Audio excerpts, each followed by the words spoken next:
大家好，欢迎来到格斗探索家。不知道大家有没有以下对于健身的疑问？健身就是要把肌肉练得很大，而且要把肌肉线条练得很明显。然后，为什么很多人在健身房待了好几年，身材却没有像健美先生那样大块呢？到底是他的训练方式有问题，还是我们对于健身一词有所误解呢？今天这部影片，我将告诉各位，健身的定义究竟是怎么一回事，建立关于健身的基本观念。我会用简单的方式让你清楚自己健身的方向，希望大家能够投资自己的身体及健康。所以，请你一定要把这部影片点赞，因为能够让你在播放列表找回这部影片。还是要强调一下，这个频道是介绍关于格斗及健身的知识与话题。如果不想错过这些资讯，可以订阅我的频道，然后打开小铃铛。首先，健身广义来说，是指通过锻炼的方式，让身体达到一个健康的状态，并非一定是要把肌肉练大，而是透过阻力训练的方式，强化自己的肌力。事实上，对于自己身体健康各个层面提升的运动，都可以统称为健身。甚至做以提升心肺功能为目标的项目，也会这么称呼。例如常见的跑步、游泳。大多人所认知的健身，通常是指用重量训练的方式来锻炼自己的肌肉。当然，看到这里，各位会想说，那不就跟我们想象的健身是一样的吗？其实是很类似，可是不完全正确。并非所有的健身都是以肌肉变大为目标，但为了让更多的一般民众清楚，常见的健身大多分为：一、以身材变好为目的，目标就是把肌肉练大块，或是把线条练明显，如健美、健体、比基尼。二、以举起更重的重量为目标，通常会用指定动作将杠铃或指定的重物举起，追求更高的重量，如举重、健力、大力士。但其实这两类的训练相差甚远。事实上，这些项目都属于专项运动，也就是跟篮球、自行车各种类运动一样，只是因为他们的运动项目有更高的重量训练成分，所以许多从事重量训练的人都会朝这些方向发展。那么一般人的目的只是为了身体健康，适合做重量训练吗？我的答案是，不只适合，而且很需要。当然，这是在你身体没有严重的伤痛疾病的情况下，如果有，建议可以请医生评估。通常以重量训练来说，会依你个人需求进行不同的方向训练。刚进重量训练的新手们，可以透过这张表，看到对于不同的目标，会有不同的训练方式。首先，当我们一开始接触的时候，要学会的是动作控制。建立对的动作，不只可以增加训练效益，还可以让你更安全。所以在控制动作及稳定的阶段，不会硬性要求负荷的强度。这时期我们的神经，因为平时鲜少接触这类运动的情况下，会有个神经适应期，短时间内会感到自己的力量有明显的提升。通常这方面的提升都跟神经适应有关，并非短时间内增长大量肌肉。当训练一定的时间以及动作控制上没有太大问题时，可以逐步增加重量，进一步刺激你的肌肉。刚接触重量训练时，会因为身体的不适应，训练后会有明显的肌肉酸痛，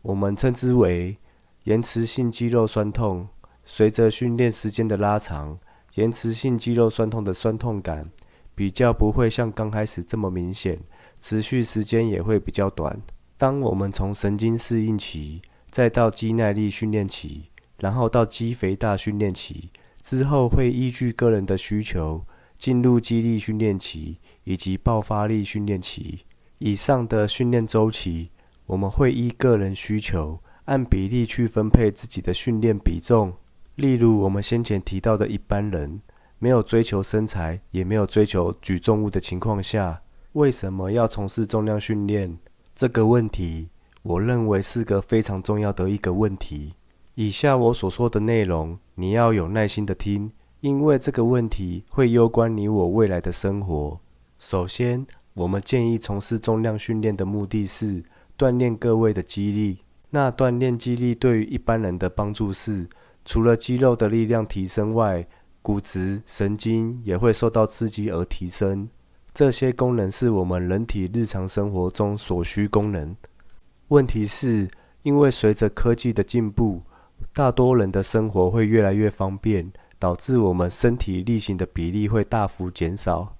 当我们降低活动量的时候，身体因为会觉得不需要，自动把肌肉给退化掉，就像车子很久不开也会容易坏掉一样。所以我们要时常给予刺激，让身体知道我们需要这项能力。而我们的身体接受到重量压力的刺激时，会产生所谓向上适应的能力。当然，这里指的重量，并非是超出你现有能力过多的重量，而是渐进式超负荷的方式，逐步增加，让你的身体一步一步的向上适应。在日常生活中，更能应付多种状况，也能降低受伤的风险。现在的社会越来越走向高龄化的社会，就是人类平均寿命变长、少子化的现象，导致未来的年轻人在负担长辈的生活上压力会越来越大，所以会希望各位及身边的长辈尽快投入重量训练，目的是为了让这些高龄者在寿命延长的情况下，能够有自我应付日常生活所需的能力，甚至是为社会带来生产力。很多长辈辛苦工作一辈子了，好不容易退休，想好好的过生活，好好的游玩，却发现自己的身体力不从心。当我们把自己的身体锻炼好，不只能够应付日常生活所需，要是出去游玩，也有足够的能力去享受，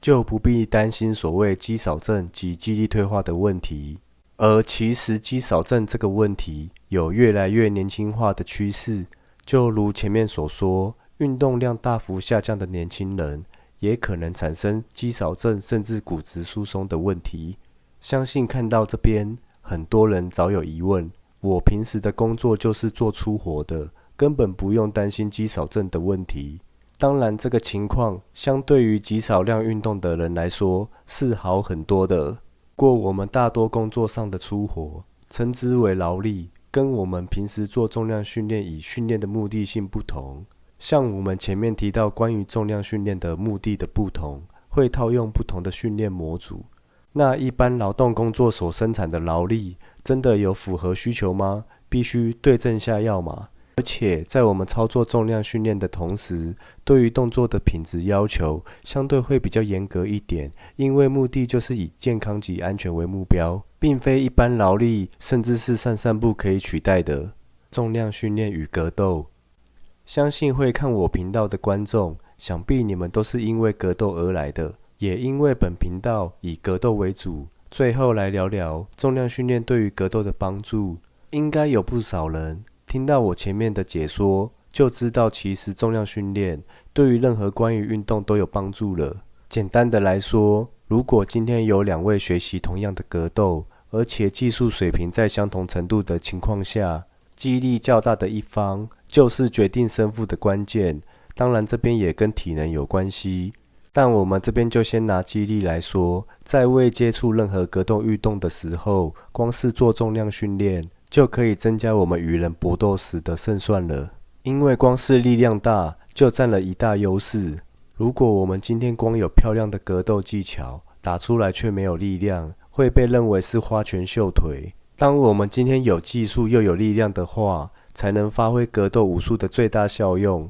如果各位想了解格斗类运动的肌力训练方式，欢迎在底下留言。如果反应不错，之后会出关于一篇格斗重量训练的内容分享给大家。